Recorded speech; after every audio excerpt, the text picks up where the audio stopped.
الحمد لله نحمده ونستعينه ونستغفره ونعوذ بالله من شرور أنفسنا ومن سيئات أعمالنا من يهده الله فلا مضل له ومن يضلل فلا هادي له ونشهد أن لا إله إلا الله وأشهد أن محمدًا عبده ورسوله أما بعد فإن خير الحديث كتاب الله وخير الهدي هدي محمد صلى الله عليه وسلم وشر الأمور محدثاتها وكل محدثة بدعة وكل بدعة ضلالة وكل ضلالة في النار فأعوذ بالله من الشيطان الرجيم بسم الله الرحمن الرحيم يا أيها الذين آمنوا اتقوا الله حق تقاته ولا تموتن إلا وأنتم مسلمون يا أيها الناس اتقوا ربكم الذي خلقكم من نفس واحدة وخلق منها زوجها وبث منهما رجالا كثيرا ونساء واتقوا الله الذي تساءلون به والأرحام إن الله كان عليكم رقيبا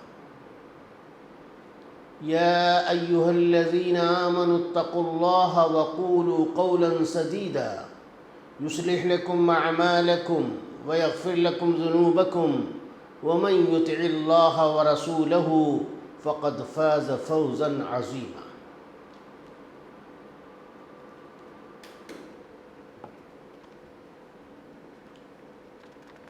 أعوذ بالله من الشيطان الرجيم بسم الله الرحمن الرحيم إنا أرسلنا إليكم رسولا شاهدا عليكم كما أرسلنا إلى فرعون رسولا فعصى فرعون الرسول فأخذناه أخذا وبيلا رب اشرح لي صدري ويسر لي أمري واحلل عقدة من لسانی یفقہوا قولی۔ تمام تعریف کے لائق صرف اور صرف اللہ رب العالمین کی ذات ہے۔ لاکھوں اور کروڑوں مرتبہ رحمت کے حقدار امام کائنات حضرت محمد مصطفیٰ صلی اللہ علیہ وسلم۔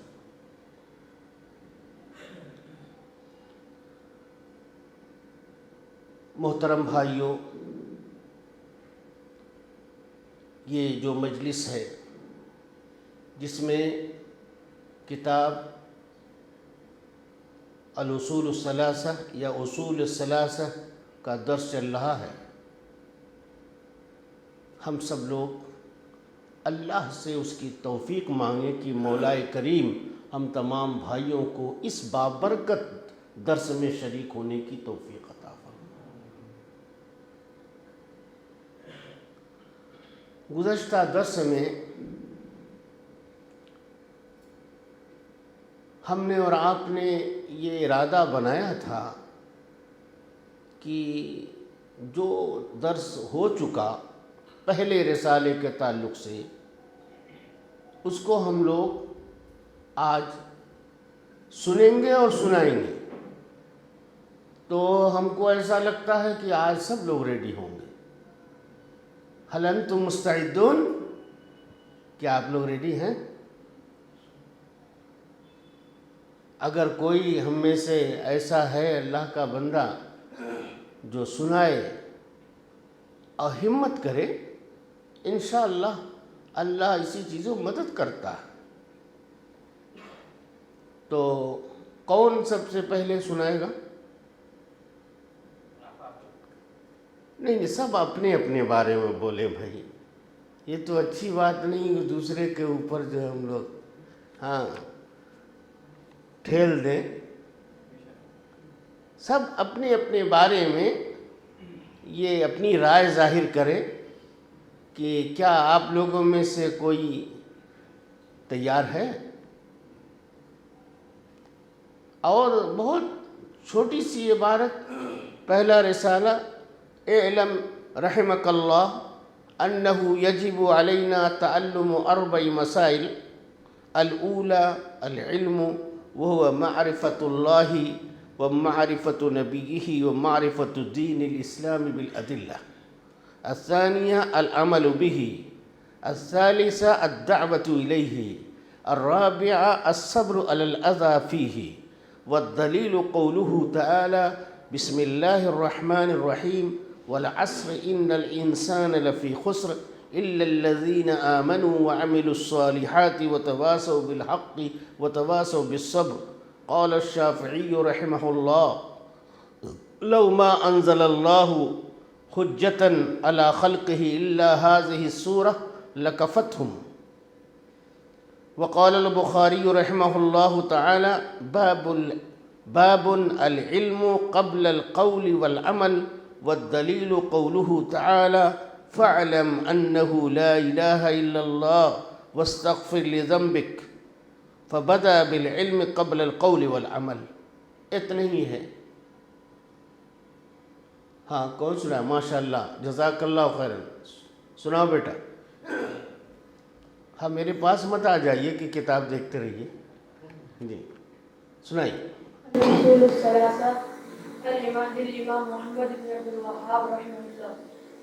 ہاں ٹھیک ہے. اعلم رحمة الله أنه يجب علينا تعلم أربع مسائل. الأولى العلم وهو معرفة الله ومعرفة النبي ومعرفة دين الإسلام بالأدلة. ما شاء الله. ثانيا عمل به. الثالثة الدعوة إليه. الرابعة الصبر على الأذى فيه. جی. والدليل قوله تعالى: بسم الله الرحمن الرحيم والعصر إن الإنسان لفي خسر إلا الذين آمنوا وعملوا الصالحات وتواصوا بالحق وتواصوا بالصبر.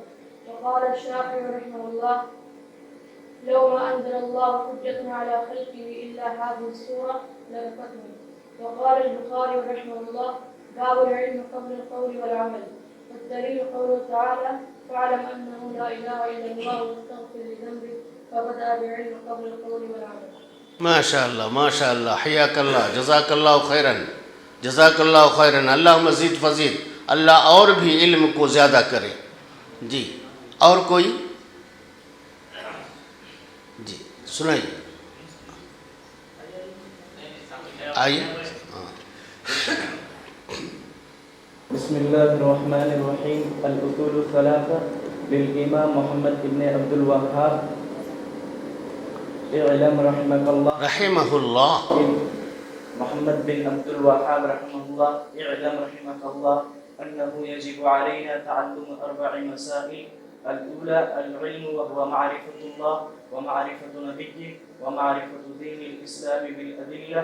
الثانية العمل به. الثانية العمل به. الثالثة الدعوة إليه. الرابعة الصبر على الأذى فيه. والدليل قوله تعالى: بسم الله الرحمن الرحيم والعصر إن الإنسان لفي خسر إلا الذين آمنوا وعملوا الصالحات وتواصوا بالحق وتواصوا بالصبر. ما شاء الله. قال الشافعي رحمه الله تعالى: لو ما أنزل الله حجة على خلقه إلا هذه السورة لكفتهم. وقال البخاري رحمه الله تعالى: باب العلم قبل القول والعمل. والدليل قوله تعالى: فاعلم أنه لا إله إلا الله واستغفر لذنبك. فبدأ بالعلم قبل القول والعمل. ما شاء الله ما شاء الله. ذاتك اللہ حرصاً احسنت واجدت. ما شاء اللہ. اللہ تعالیٰ اور علم میں اضافہ کرے. جی ہاں کوئی بات نہیں. اگر یہاں آتے تو بہتر ہوتا. کیمرے میں آپ قید ہو جائیں گے. السلام علیکم. وعلیکم السلام ورحمۃ اللہ وبرکاتہ. الأصول الثلاثة لمحمد ابن عبد الوهاب رحمه الله تعالى. بسم الله الرحمن الرحيم. اعلم رحمك الله أنه يجب علينا تعلم أربع مسائل. الأولى العمل العلم وهو معرفة الله ومعرفة نبيه ومعرفة دين الإسلام بالأدلة. نعم. الثانية العمل به. الثالثة الدعوة إليه. الرابع الصبر على الأذى فيه. والدليل قوله تعالى: بسم الله الرحمن الرحيم والعصر إن الإنسان لفي خسر إلا الذين آمنوا وعملوا الصالحات وتواصوا بالحق وتواصوا بالصبر. وقال الشافعي رحمه الله تعالى: لو ما أنزل الله حجة على خلقه إلا هذه السورة لكفتهم. وقال البخاري رحمه الله تعالى: باب العلم قبل القول والعمل. باب العلم قبل القول والعمل. باب العلم قبل القول والعمل. والدليل قوله تعالى: فاعلم أنه لا إله إلا الله واستغفر بذنبك. فبدأ بالعلم قبل القول والعمل. ما شاء الله ما شاء الله، حیاک اللہ حیاک اللہ، جزاک اللہ خیراً. اللہ مزید فزید، اللہ اور اضافہ کرے علم میں. اور کوئی ہے ہمارے ساتھیوں میں جو ہمت کرے؟ جی ماشاء اللہ، جزاک اللہ خیراً. کوئی گھبرانے کی بات نہیں. جی بسم الله الرحمن الرحيم. الأصول الثلاثة للإمام ابن عبد الوهاب رحمه الله. بسم الله الرحمن الرحيم. اعلم رحمك الله أنه يجب علينا تعلم 4 مسائل. الأولى العلم، وهو معرفة الله ومعرفة النبي ومعرفة دين الإسلام بالأدلة. الثانية العمل. الثانية العمل به. نعم. العمل وهو الثانية. جی الثالثة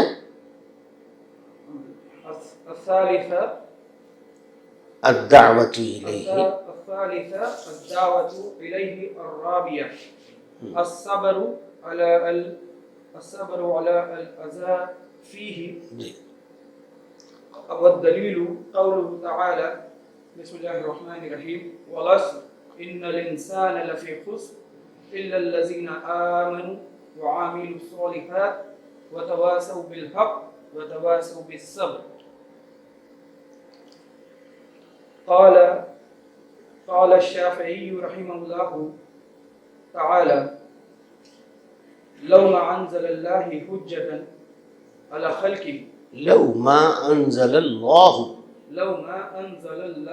حجة على خلقه إلا هذه السورة لكفتهم.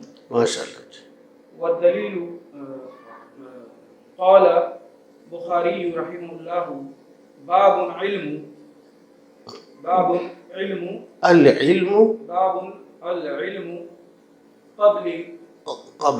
قبل القول والعمل. نعم.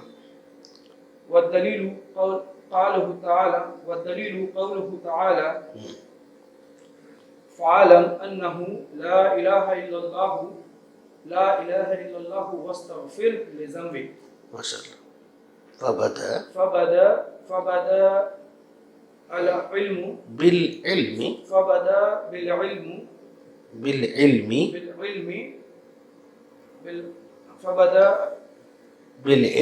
قبل القول والعمل.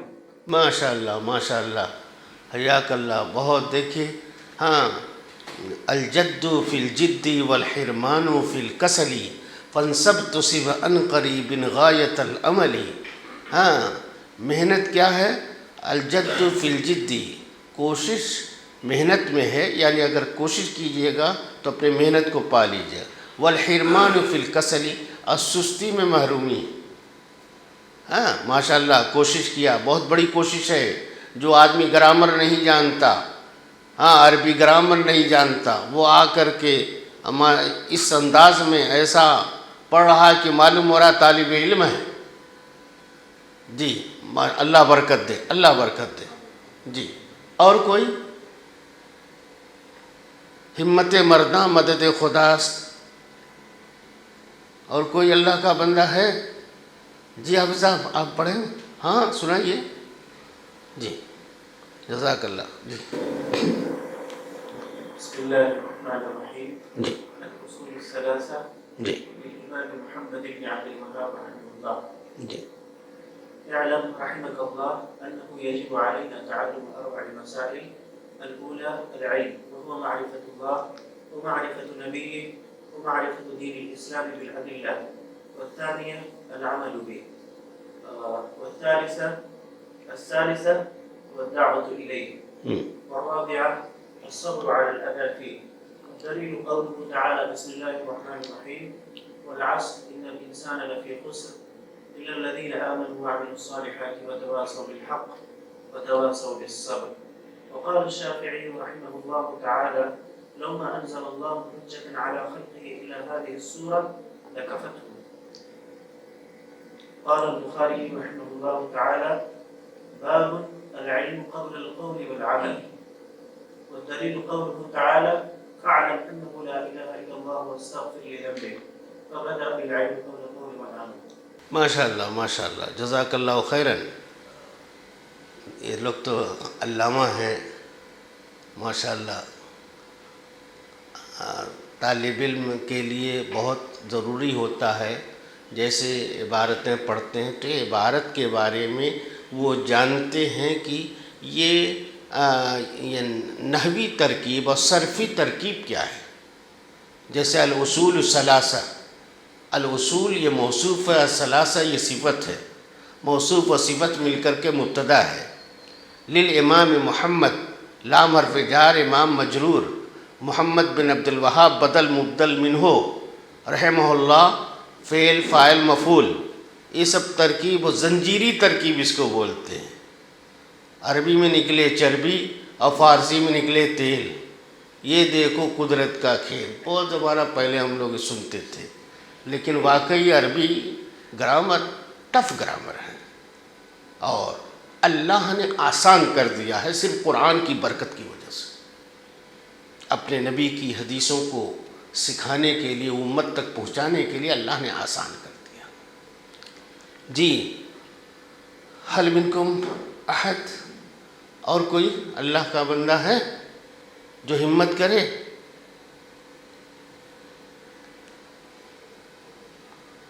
کوئی نہیں.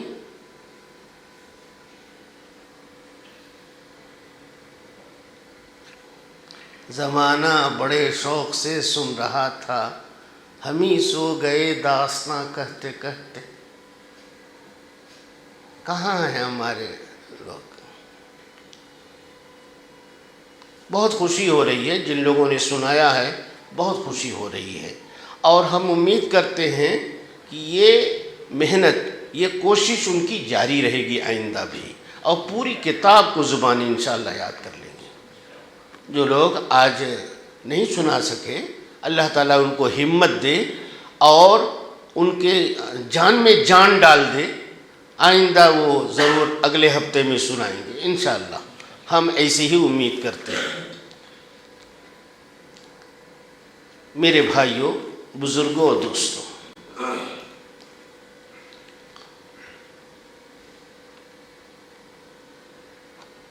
آپ کو میں نے بتایا تھا رب یسر ولا تعسر وتمم بالخیر. اس سے قبل میں نے بتایا تھا کہ اب ہم نے دوسرا رسالہ پڑھنا شروع کیا ہے، اور وہ شروع ہوتا ہے کہاں سے؟ اعلم رحمک اللہ انہ یجب علی کل مسلم و مسلمۃ تعلم هذه المسائل الثلاث والعمل بہن. جان لیجئے رحمک اللہ، اللہ آپ کے اوپر رحمت نازل کرے. میں نے آپ کو بتایا تھا، یاد ہوگا، آخر مؤلف رحمہ اللہ یہ پیار بھرا کلمہ پیارے انداز میں اپنے مخاطب کو کیوں کہہ رہے ہیں؟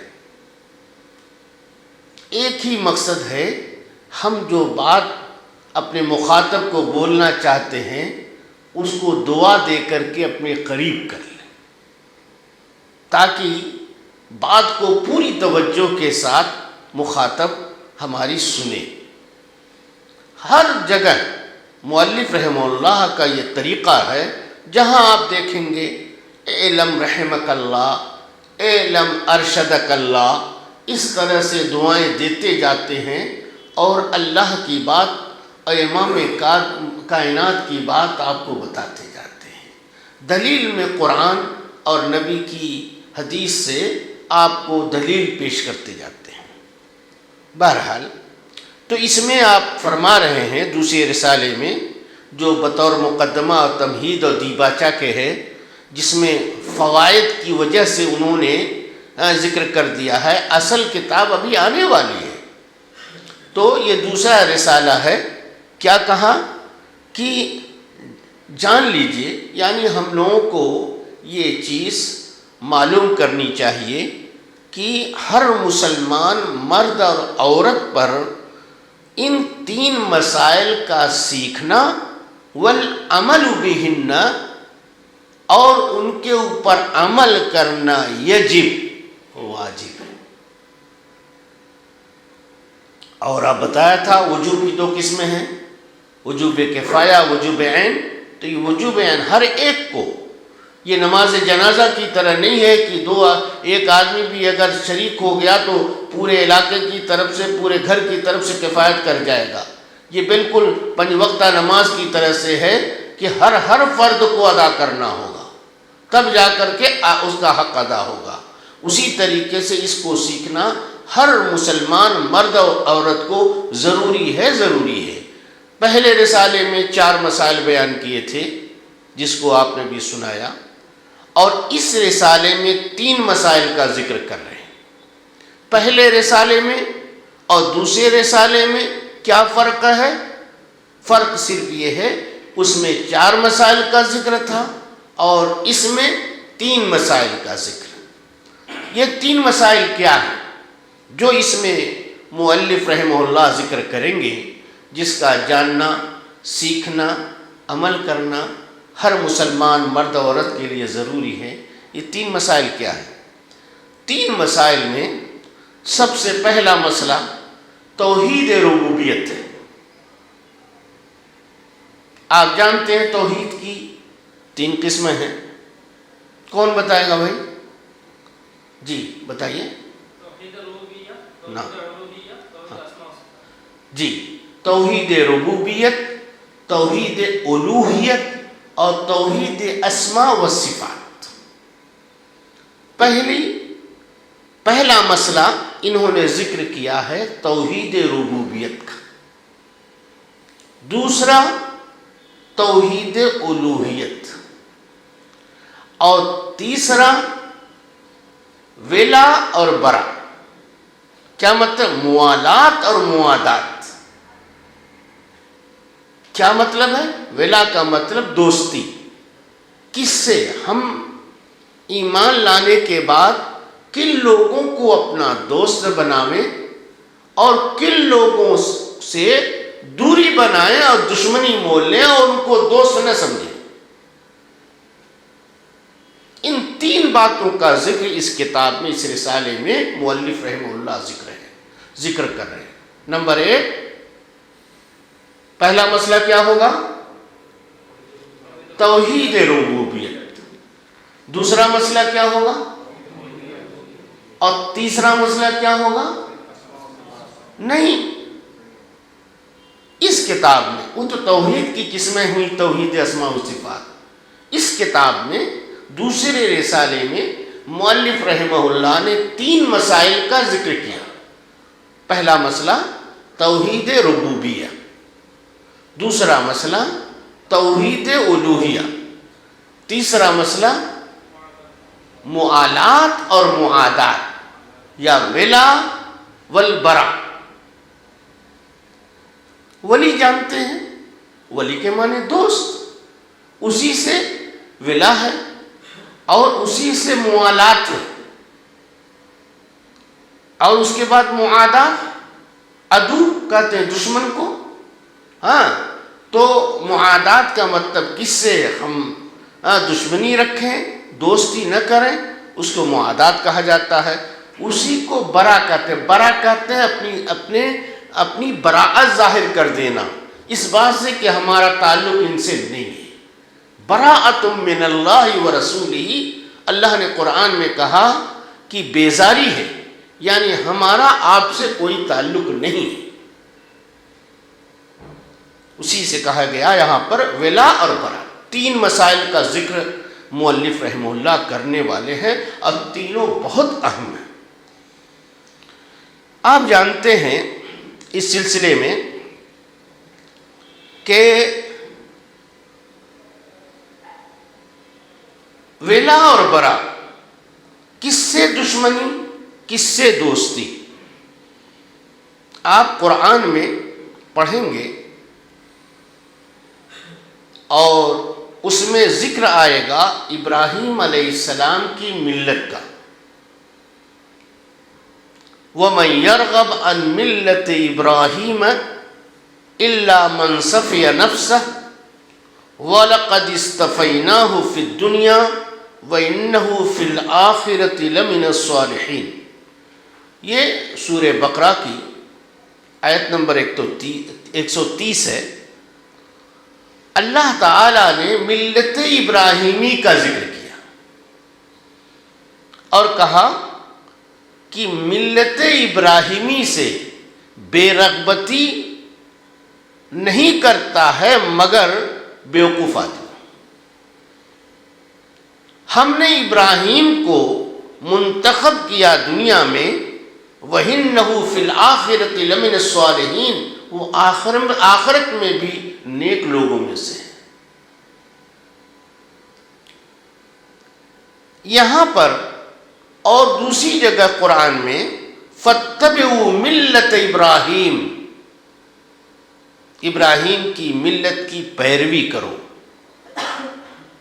وہ اس کے بعد کہا حنیفًا وما کان من المشرکین۔ یہ ملت ابراہیمی کیا ہے؟ یہ کیوں اللہ تعالی ہم کو اور آپ کو کہہ رہا ہے ان کی پیروی کرو؟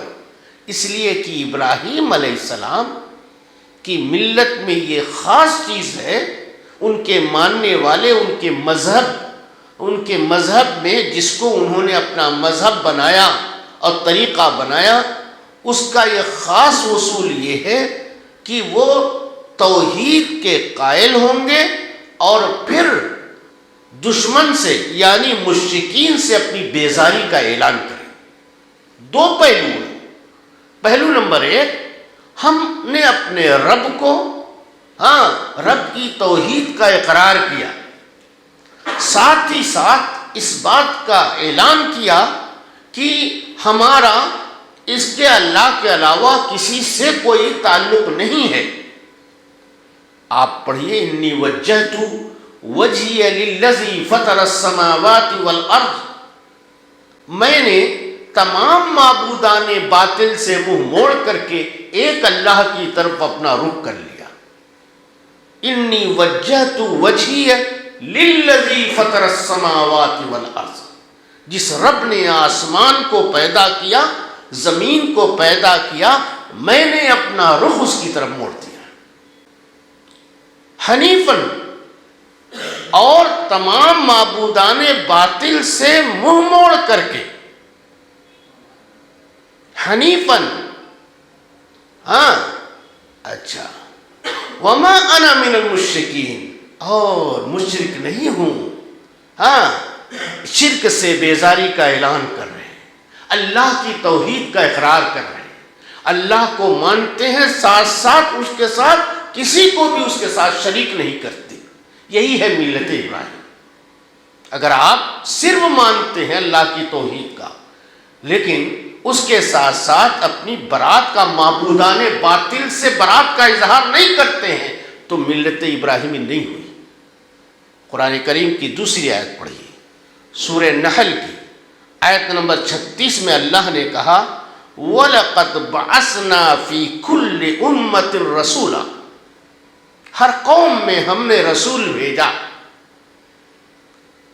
کیا کہا؟ ان اعبدوا اللہ، تمام رسولوں نے جا کر کے جو دعوت دی یہی کہا اعبدوا اللہ، اللہ کی عبادت کرو، واجتنبوا الطاغوت، اور اللہ کے علاوہ جتنے بھی معبودان باطل ہیں ان سے بچو۔ یعنی ایک طرف ایک اللہ کی توحید کا اقرار ہے، دوسری طرف معبودان باطل سے بیزاری کا اعلان۔ یہ ہے ملت ابراہیم۔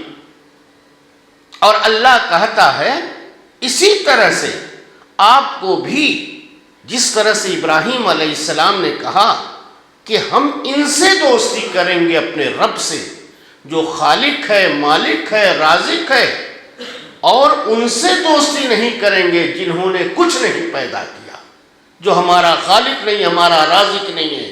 یہ اللہ کو اپنا دوست بنائیں گے اور معبودان باطل کو اپنا دشمن سمجھیں گے۔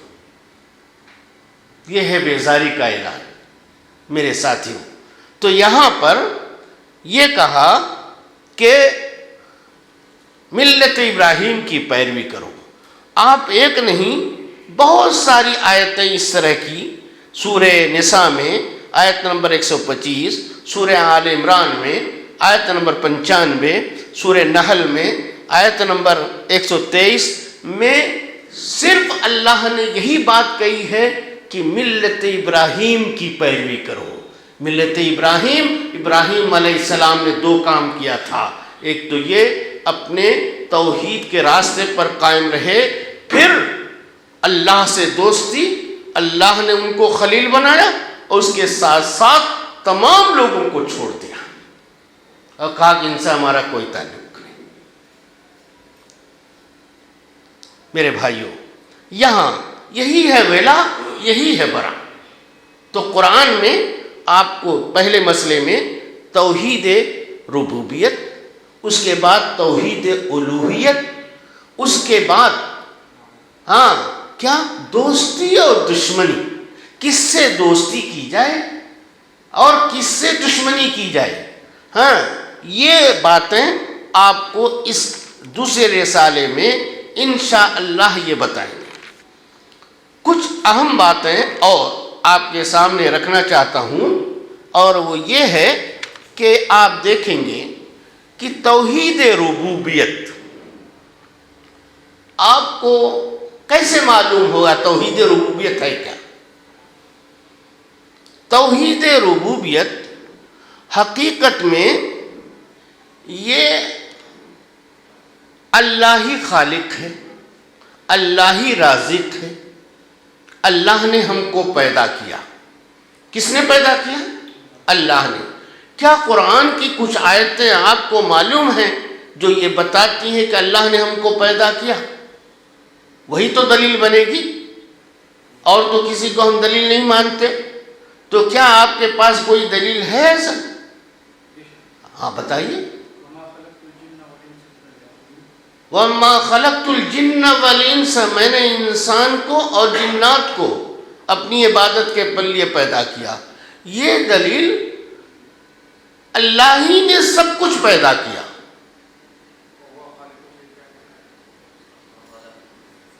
اللہ خالق کل شیء، اللہ ہی ہر چیز کا خالق ہے۔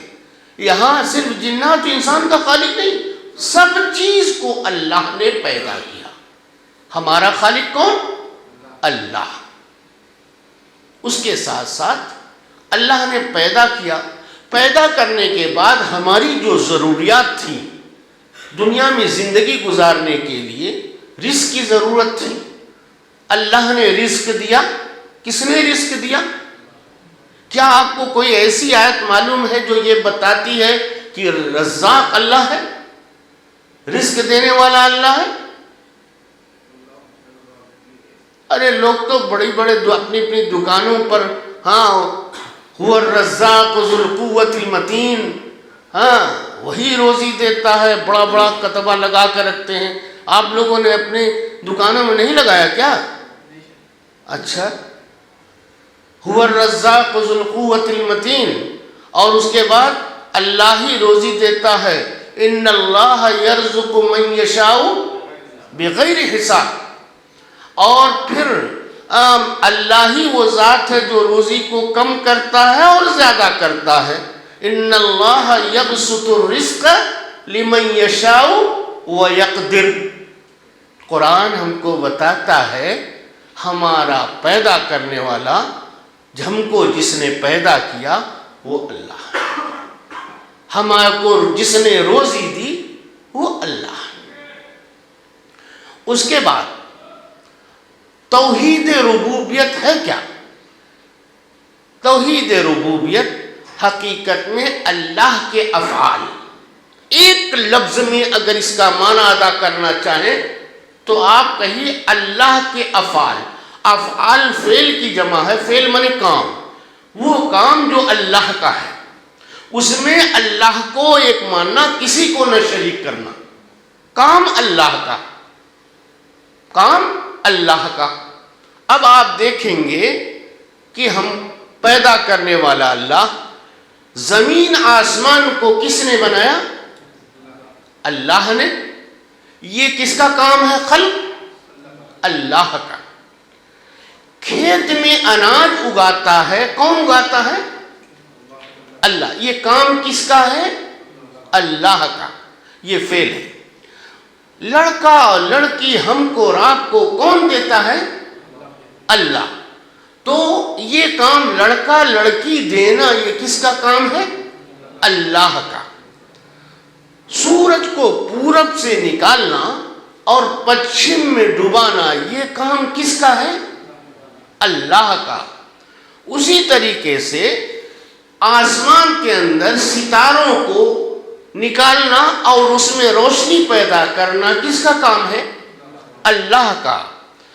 ہوائیں چلتی ہیں، ہواؤں کو چلانا، یہ کام کس کا؟ اللہ کا۔ اسی طریقے سے آپ دیکھیں گے کہ یہ سارے کام جو اللہ کرتا ہے، اس میں اللہ کو ایک ماننا، صرف اللہ ہی کرتا ہے اور کوئی اس کے ساتھ شریک نہیں ہے۔ وہ کام جو اللہ کرتا ہے، جیسے میں نے مثال کے طور پر آپ کو کئی مثال دی ہے، وہ کام اللہ کرتا ہے، صرف اللہ ہی کرتا ہے، اللہ کو ہی ماننا اور اس کے ساتھ کسی کو اس کا پارٹنر نہ سمجھنا، یہ کیا ہے؟ توحید ربوبیت ہے۔ کیا ہے؟ توحید ربوبیت ہے۔ ایسے ڈھنگ سے میں سوچتا ہوں کہ دل میں بات اتر جائے تو اللہ تعالیٰ نے اسی بات کو قرآن میں ایک جگہ کہا ہے۔ اب اس کا حوالہ آپ لوگ حفاظ ہیں، دو حافظ قرآن ہیں، یہ بتائیں گے کیا ہے؟ الا لہ الخلق والامر۔ اللہ تعالیٰ نے قرآن میں کہا اللہ ہی کے لیے ہے خلق اور امر۔ خلق مانے بنانا، اللہ ہی بناتا ہے، اللہ ہی پیدا کرتا ہے، قرآن کی آیت بتا رہی ہے۔ اور اس کے ساتھ والامر، اسی کا حکم نافذ ہوتا ہے دنیا کے اندر۔ اللہ کا حکم نافذ ہوتا ہے، ہوائیں چلنا شروع کرتی ہیں۔ اللہ کا حکم ہوتا ہے، پورب سے سورج نکل رہا ہے اور جب حکم ہوگا تو پچھم سے نکلے گا۔ اللہ رب العالمین ہی جو ہے اناج کو کھیت میں پیدا کرتا ہے، اللہ کا حکم ہوا اور وہ پیدا کر رہا ہے، اور جس دن حکم نہیں ہوتا ہے نہیں پیدا کرتا۔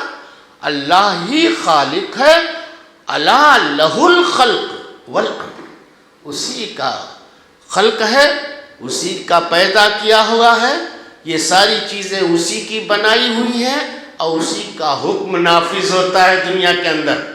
یدبر الامر من السماء الی الارض، زمین سے آسمان تک کی تدبیر اور ہر کام کو منظم طریقے پر کرنے کا کام کون کرتا ہے؟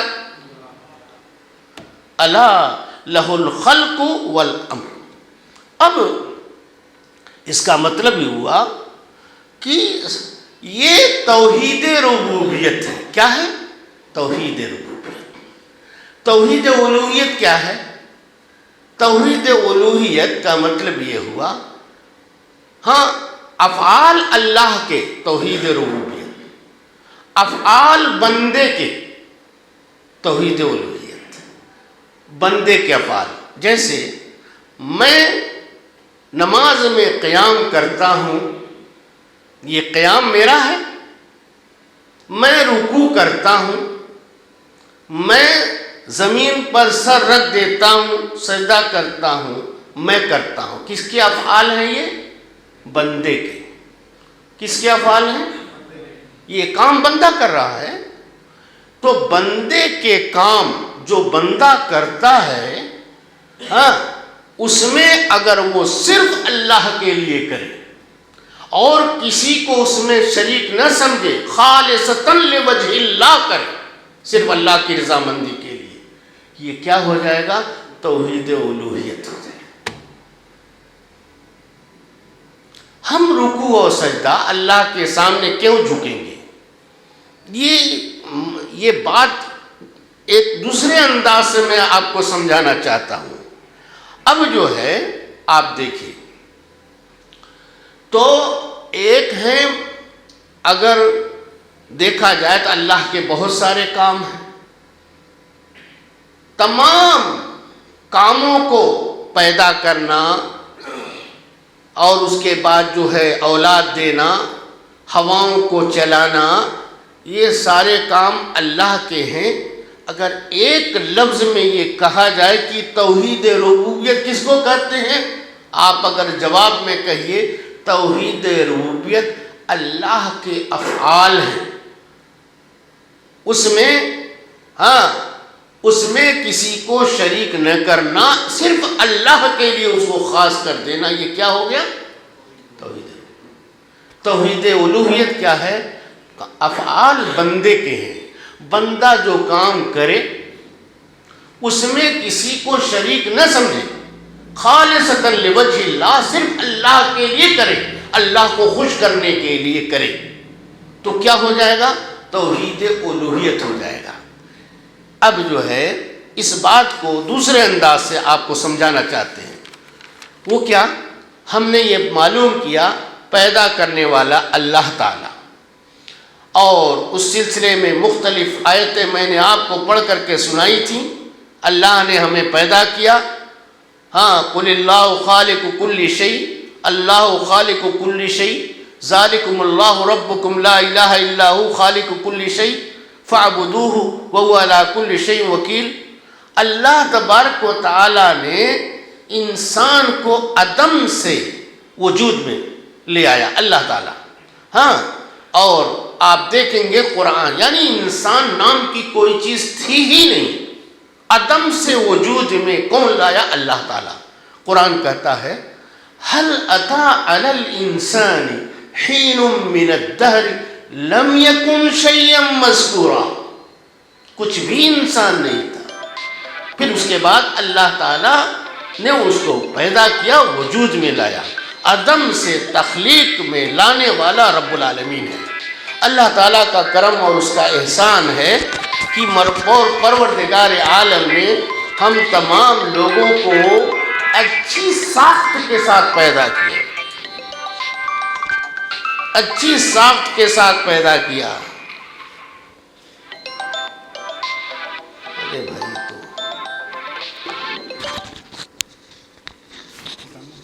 نہیں، نکال دو، بار بار جو ڈسٹرب کریں.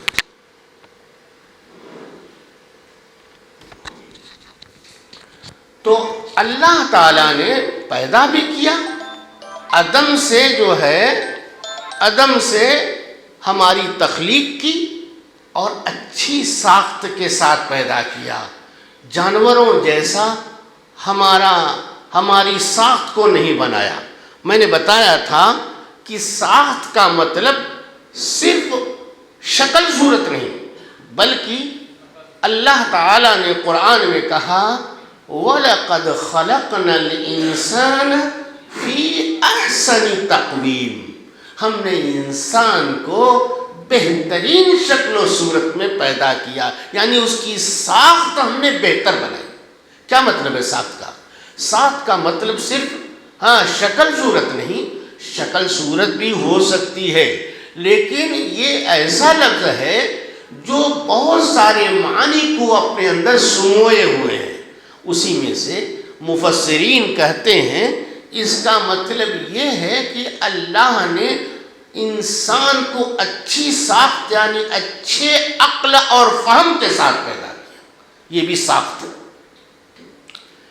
اب یہاں سے یہ بات ہم کو معلوم ہوئی کہ ہمارا اللہ رازق ہے، ہمارا اللہ خالق ہے۔ رزق کے تعلق سے بھی ہم نے باتیں آپ کے سامنے رکھیں، اور رزق کا جہاں تک تعلق ہے ہمیشہ خیال رکھیے گا، رزق صرف کھانے والی چیز کو نہیں بولا جاتا عربی زبان میں۔ رزق کا مطلب ہے ہر وہ چیز جو انسان کی ضرورت بنے۔ جیسے انسان کو رہنے کے لیے مکان چاہیے تو اس رزق میں مکان بھی داخل ہے۔ انسان کو زندگی گزارنے کے لیے خوراک چاہیے، اس رزق میں یہ بھی داخل ہے۔ اسی طریقے سے انسان کو پہننے کے لیے کپڑے لتے چاہیے، رزق میں یہ بھی ضرورت ہے، یہ بھی داخل ہے۔ یعنی اگر اللہ کہتا ہے کہ ہم نے تم کو رزق دیا، اس کا مطلب زندگی گزارنے کے تمام چیزیں ہم نے تم کو دے دی، چاہے وہ مکان ہو، چاہے وہ دکان ہو، چاہے وہ کپڑا لتا ہو، چاہے کچھ بھی ہو، سب رزق کے اندر آتا ہے۔ لفظ ایک چھوٹا سا ہے رزق، ہاں هو الرزاق ذو القوة المتین، اللہ ہی رزق دیتا ہے۔ اس رزق کا مطلب یہ ہے دنیا میں آنے کے بعد زندگی گزارنے کی جتنی بھی چیزیں ہیں سب ہم نے تمہارے لیے مہیا کر دی، یہ رزق کے اندر داخل ہے۔ اللہ ہی خالق، اللہ ہی رازق، اور اس کے بعد اللہ ہی مالک ہے۔ اچھا، یہ جو بات میں نے کہی ہے کہ رزق کے اندر صرف کھانا پینا نہیں ہے، بلکہ اس کا معنی وسیع ہے، ہر اس چیز کو شامل ہے جو انسان کی ضرورت ہے۔ ہاں، کپڑا لتا، مکان، ہاں یہ ساری چیزیں اس کے اندر داخل ہیں۔ اس کی دلیل کیا ہے؟ اس کی دلیل قرآن میں اللہ نے کہا ہے متاعا لکم ولانعامکم، یہ ساری چیزیں تمہارے لیے میں نے فائدے کے لیے تمہارے لیے کی ہیں، تمہارے جانوروں کے لیے بھی۔ اسی سے استدلال کرتے ہوئے اس معنی کو بتایا جاتا ہے۔ بارہ متاعا لکم ولانعامکم، قرآن کریم میں دو جگہ یہ آیت اللہ نے ذکر کی ہے، سورہ نازعات میں اور سورہ عبس میں۔ سورہ نازعات آیت نمبر 33 میں اور سورہ عبس میں آیت نمبر 32 میں۔ تو معلوم یہ ہوا کہ اللہ خالق، اللہ مالک، اسی لیے کہا یہاں پر انہوں نے کیا کہا؟ ان اللہ خلقنا ورزقنا، بے شک پہلا مسئلہ یہ ہے اللہ ہی نے ہم کو پیدا کیا اور ہم کو اللہ ہی نے روزی دی۔ وَلَمْ يَتْرُكْنَا حَمَلًا، اور ہم کو بیکار نہیں چھوڑا۔ حمل کس کو بولتے؟ ایک تو ہا ہوتی ہے، ہاں وہ دو ہا ہوتی ہے نا، آپ لوگ عربی جانتے ہوں گے، الفابیٹ میں دو ہا آتی ہے، ایک ہا ایک ہا، لیکن فرق کیا؟ دونوں حلق سے نکلتی ہے۔ تو ہم لوگوں کے استاد جب بولتے تھے یہ کون سی ہا ہے تو کہتے تھے حمار والی ہے یا گدھے والی۔ حمار کے معنی بھی گدھا اور گدھے کے معنی بھی گدھا، تو گدھا میں ہا ہوتی ہے، گدھا۔ حمار میں بھی ہا ہوتی ہے، تو حمار میں ہا ہوتی ہے جو بیچ حلق سے نکلتی ہے، اور وہ ہا جو ہوتی ہے گدھے میں ہا، وہ کہاں سے نکل، وہ بھی حلق سے نکلتی ہے، لیکن وہ اقصی حلق ہے، نیچے والا جو سینے کے قریب ہے اور منہ سے دور ہے، اس کو اقصی حلق کہا جاتا ہے۔ حلق میں 3 حصے ہیں، 3 پارٹس ہیں، ایک اوپر کا، ایک مڈل کا، ایک نیچے کا۔ اوپر والے کو تجوید کی زبان میں ادنا حلق کہا جاتا ہے، اور بیچ والے کو اوسط حلق، اور نیچے والے کو جو سینے کے قریب ہے، منہ سے دور ہے، اس کو اقصی حلق کہا جاتا ہے۔ تو ادنا، اوسط اور اقصی۔ اقصی حلق سے یہ ہا، گدھے والی ہا اقصی حلق سے، اور حمار والی ہا یہ مڈل سے، اوسط سے نکلتی ہے۔ بہرحال تو یہاں پر اللہ تعالیٰ نے کہا وَلَمْ يَتْرُكْنَا حَمَلًا، اس میں ہا جو ہے یہ گدھے والی ہا ہے، جو گدھے میں ہا لکھتے ہیں وہ والی ہے۔ تو بہرحال حمل کس کو بولتے ہیں؟ ایک حمل ہے ایک حمل. تو ربنا ولا تحملنا ما لا طاقت لنا، بوجھ ڈالنے کے معنی میں حمل کہتے ہیں بوجھ کو. تو یہاں پر حمل ہے. حمل کے معنی ہے ایک محمل ہوتا ہے. میں نے بتایا تھا محمل کے معنی بیکار. ہم اردو زبانی بولتے ہیں یہ موضوع ہے، یہ محمل ہے. اسی سے یہاں پر مصنف رحمہ اللہ نے یہ لفظ حمل جو استعمال کیا ہے، اس کا مطلب یہ ہے کہ بیکار. اس عربی زبان میں یہ حمل بولتے ہیں یا محمل بولتے ہیں ایسے اونٹ کو جس کو صحرا میں چھوڑ دیا جائے، اس کے ناک میں نکیل نہ ہو اور اس کی کوئی حد بندی نہ کی گئی ہو، کہاں تک جائے گا، کہاں تک رہے گا، کس ایریے میں چلے گا. جس کی حد بندی نہ کی جائے اور جس کے ناک میں نکیل نہ ہو، ایسے اونٹ کو کیا بولا جاتا ہے؟ محمل عربی زبان میں. اسی طریقے سے آپ دیکھیں گے مسلم کا لفظ، یہ مسلم کا لفظ جو ہے کس کو بولا جاتا ہے؟ اونٹ کو. عربی زبان میں اونٹ کو مسلم بولا جاتا ہے. کیسا اونٹ؟ جس کی ناک میں رسی لگی ہوئی ہو، جہاں اس کا اٹھانے والا اونٹ کا مالک اس کو اٹھائے وہاں اٹھے، جہاں بیٹھائے وہاں بیٹھے. ایسے اونٹ کو جس میں اس کا حکم نہ چلے بلکہ مالک کا حکم چلے اور مالک کا حکم اس کے اوپر نافذ ہو، ایسے اونٹ کو عربی زبان میں مسلم کہا جاتا ہے. جہاں اٹھائے اونٹ والا وہیں اٹھے گا، جہاں بیٹھا بیٹھ جاؤ بیٹھ جائے. مسلمان کو کیوں کہتے ہیں؟ اس لیے کہ وہ اٹھے گا وہیں جہاں اس کا رب اٹھائے گا، بیٹھے گا وہیں جہاں اس کا رب بیٹھائے گا. جہاں اپنی مرضی سے اٹھے بیٹھے ایسے آدمی کو مسلمان نہیں کہا جاتا. ایسے اونٹ کو جو اپنی مرضی سے جہاں چاہے مالک کی مرضی کے خلاف اٹھے بیٹھے، اس اونٹ کو مسلم نہیں کہا جاتا. محمل ایسے اونٹ کو کہا جاتا ہے، محمل ایسے اونٹ کو کہا جاتا ہے جس کے ناک میں رسی نہ ہو، اپنی مرضی سے جہاں چاہے جائے اور جہاں چاہے کھائے. اس کے اوپر کوئی کسی کے جو ہے کوئی اس کا مالک نہ ہو، ایسے اونٹ کو محمل کہا جاتا ہے.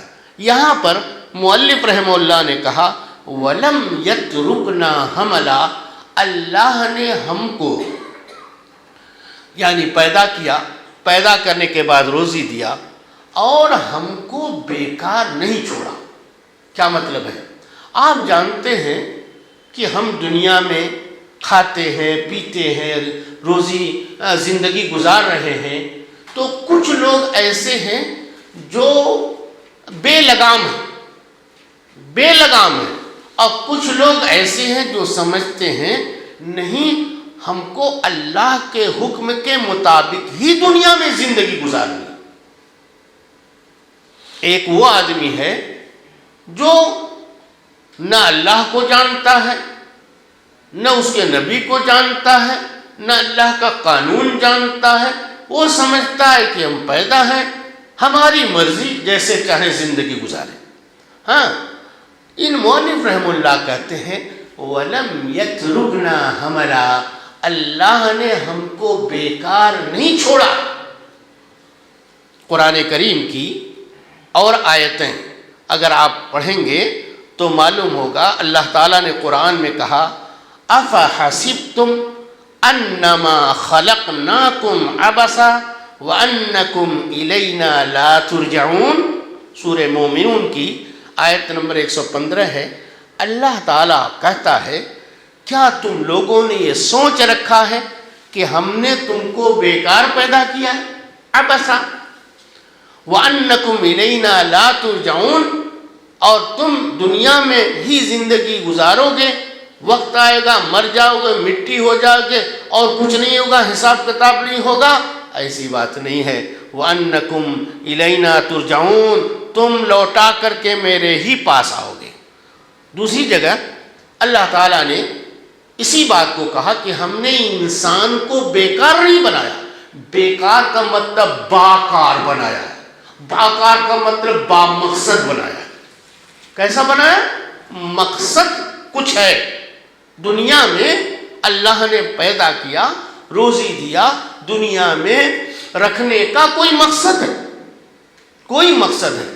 تو اللہ نے بیکار نہیں بنا، مقصد ہے کوئی. تو اسی چیز کو قرآن کریم میں دوسری جگہ اللہ نے کہا اَيَحْسَبُ الْإِنسَانُ أَن يُتْرَكَ سُدًى. کہاں کی آیت ہے آپ لوگوں معلوم ہے؟ سورۃ القیامہ کی. جزاک اللہ خیر. سورۃ القیامہ کی اَيَحْسَبُ الْإِنسَانُ أَن يُتْرَكَ سُدًى. کیا انسان یہ سمجھتا ہے کہ اس کو بیکار چھوڑ دیا گیا ہے دنیا میں؟ اسی طریقے سے اور بھی بہت ساری آیتیں ہیں.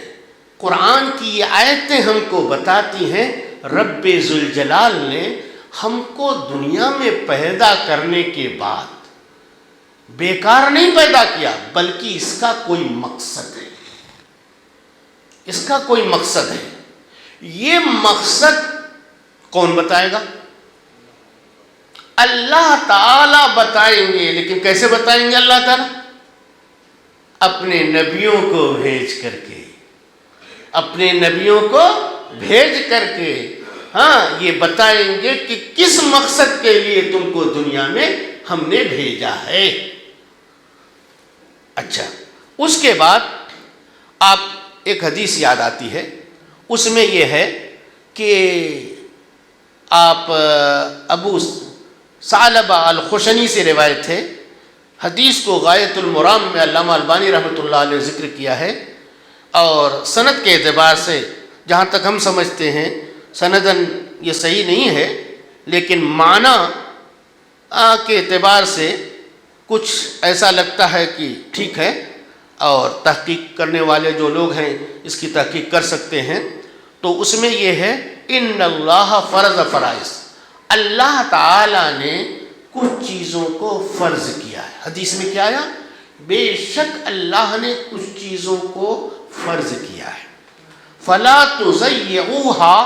جن چیزوں کو اللہ نے فرض کیا ہے اس کو ضائع مت کرنا تم لوگ، یعنی اس فرض کو بجا لانا، اس فرض کو بجا لانا.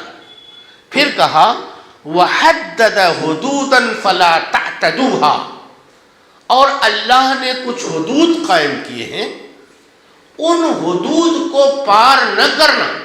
جو سیما ریکھا بنا دی گئی ہے، جو باؤنڈری کھینچ دی گئی ہے کسی چیز کی، اس باؤنڈری کے اندر رہنا، اس کو جو ہے پلان کر کے باہر جانے کی کوشش نہ کرنا. وحرم اشیاء.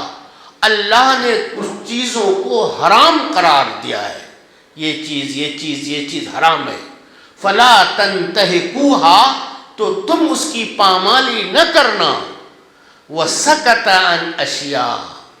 اللہ نے یہ فرض ادا کرنا ضروری. پھر اللہ نے یہ سیما، یہ باؤنڈری ہے، اس سیما ریکھا کو پار نہ کرنا. اللہ نے کہا یہ سیما ریکھا ہے. اس کے بعد اللہ نے کہا یہ چیز حرام.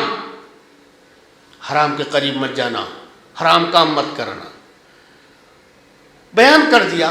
کچھ چیزیں ایسی ہیں اللہ نے نہ بنایا، نہ اس کی سیما ریکھا بتائی.